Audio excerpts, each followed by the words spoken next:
토라 포션 6번째 톨도트. 창세기 25장 19절에서 28장 9절, 말라기 1장 1절에서 2장 7절, 로마서 9장 6절에서 13절 말씀입니다. 히브리어 톨도트는 세대, 족보, 가계 혹은 문자적으로 출생을 의미합니다.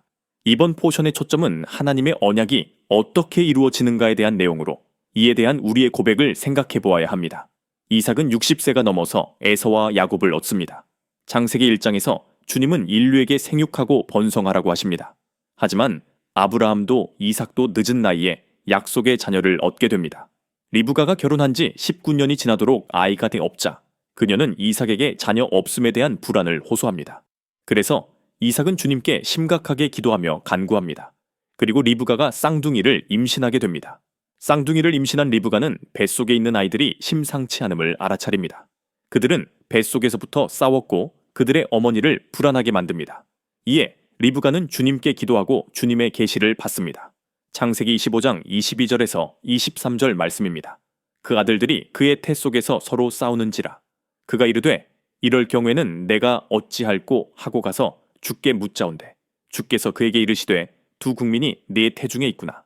두 민족이 네 복중에서부터 나누이리라. 이 족속이 저 족속보다 강하겠고 큰 자가 어린 자를 섬기리라. 이것은 에서와 야곱이 세상에 태어나기 전에 정해진 운명입니다. 로마서 9장 11절에서 13절 말씀입니다. 그 자식들이 아직 나지도 아니하고 무슨 선이나 악을 행하지 아니한 때에 택하심을 따라되는 하나님의 뜻이 행위로 말미암지 않고 오직 부르시는 이로 말미암아 서게 하려 하사 리브에게 이르시되 큰 자가 어린 자를 섬기리라 하셨나니 기록된 바 내가 야곱은 사랑하고 에서는 미워하였다 하심과 같으니라. 주님께서 야곱은 사랑하고 에서는 미워하신다는 말씀은 에서를 정말로 미워하신다는 의미가 아닙니다. 히브리적인 관점에서 이것은 언약 관계에서의 우선순위를 말합니다. 비록 에서는 장자권의 축복을 받지는 못했지만 당대에 12아들을 낳고 거부로 살면서 인생을 마감합니다. 다만 하나님께서는 언약 관계에서 야곱을 선택하신 것입니다. 리브가는 분명 주님으로부터 야곱이 약속의 자녀라는 계시를 받았지만 사라와 동일한 실수를 범합니다. 약속을 인내로 기다리지 못하고 인간의 지혜로 이루려고 시도합니다. 사라가 하갈을 통해 이스마엘을 낳은 것처럼 리브가는 이삭을 속여 야곱이 장자의 축복을 받도록 합니다. 이것은 인간의 전략이고 주님 또한 기뻐하지 않으시는 방법입니다. 결국 야곱은 거짓말로 이삭을 속이고 장자권의 축복을 받습니다. 그 결과 야곱은 형에게 미움을 받고 고향을 떠나야 하는 고난을 경험합니다. 왜냐하면 에서가 야곱을 죽이려는 마음을 품었기 때문입니다. 그럼 언약의 관점에서 야곱과 에서를 비교해 보겠습니다. 먼저 에서는 장자권을 가볍게 생각합니다. 당장 장자권은 에서에게 눈에 보이는 유익을 가져다 주지는 못합니다. 장자권은 언약의 관계에서 이해되어져야 합니다. 하지만 에서는 장자권을 가볍게 여겨 야곱에게 팔아버립니다. 아마도 야곱은 어머니 리브에게서 자신에 관한 주님의 계시를 들었을지도 모릅니다. 그는 장자권에 대해 각별히 생각합니다. 이후 기회가 생겼을 때 야곱은 에서에게 장자권을 사고 싶은 의사를 표현합니다. 이때 에서가 하나님을 두려워하고 언약의 축복이 무엇인지 범사에 생각했더라면 장자권을 팔아버리는 실수를 저지르지 않았을 것입니다. 우리 또한 예슈아를 통한 구원의 약속을 받았습니다. 하지만 우리도 에서와 같은 중대한 실수를 할 수 있음을 늘 인식하며 살아가야 합니다. 히브리서 2장 2절에서 3절 말씀입니다.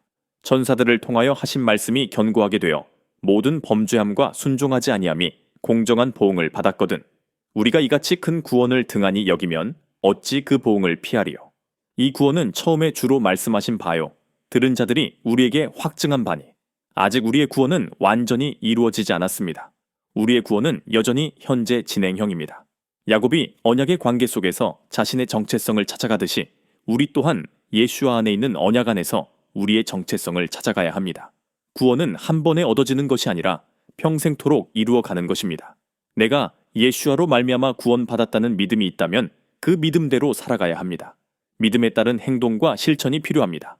하나님은 아담이 잃어버린 그분의 형상을 예슈아를 통해 다시 우리에게 되찾아 주시기를 원하십니다. 우리가 하나님을 버리지 않는 한 주님 또한 우리를 버리지 않으십니다. 이 세상을 살면서 우리는 예슈아 안에 있는 언약 속으로 들어가야 합니다. 혹시 우리가 우리 자신의 방법으로 구원을 얻으려고 하고 있지는 않는지 생각해 봐야 합니다. 야곱은 자기 자신이 언약의 관계에 있음을 알고 그것을 구하고 찾으려고 애씁니다. 반면 에서는 장자권을 소홀히 여기고 가나안 여자들을 아내로 맞아 그의 부모님의 마음을 아프게 합니다. 그리고 빼앗긴 장자권, 사실은 자신이 내어준 장자권을 가져간 동생에 대한 복수의 마음을 품고 지냅니다. 야곱은 장궤를 부리지만 장자권에 대해서는 진지하게 구하며 찾는 자세를 갖고 있습니다. 야곱이 장자권을 구하며 찾았듯이 우리는 예슈아를 통한 구원이 무엇인지 알기를 원하며 구하고 찾아야 합니다. 야곱은 이삭으로부터 장자권의 축복을 받을 당시에 장자권이 무엇인지, 그것이 무엇을 의미하는지 정확히 알지 못했습니다. 그 이후 야곱은 장자권에 합당한 자격을 갖추기 위한 신앙의 여정을 떠나게 됩니다. 하지만 에서는 비록 물질적인 축복은 넘치게 받았지만 영적인 축복을 추구하지는 않았습니다. 그리고 아벨을 죽인 가인처럼 야곱을 죽이려는 마음을 품고 살며 세상 가운데 여러 이방 여자들을 아내로 삼습니다. 에서의 인생을 보면 태중에서부터 선택을 받지 못하였으나 결과적으로는 자기 스스로 선택받지 못할 일들을 한 것 아닐까요? 이것은 에서가 선택한 삶입니다. 그가 축복을 받지 못한 것이 처음에는 주님께서 정해놓은 숙명론처럼 보이지만 결국 여기에는 에서 자신의 선택이 포함되어 있습니다. 우리가 인생을 대하는 태도 역시 이와 같습니다. 우리는 예슈아 안에 있는 구원을 귀하게 여기고 이를 온전히 이루기 위해 구하고 찾고 문을 두드려야 합니다. 그 안에 천국의 비밀이 있는데 많은 사람들이 예슈아 안에 있는 보물을 찾지 못하고 세상으로 나아가고 세상과 타협하려 합니다. 주님의 언약의 계보에 속하기 위해 마침내 구원을 받고 주님의 합당한 자녀가 되기 위해 우리는 야곱처럼 끈기 있게 하루하루 구원의 여정을 걸어가야 하겠습니다.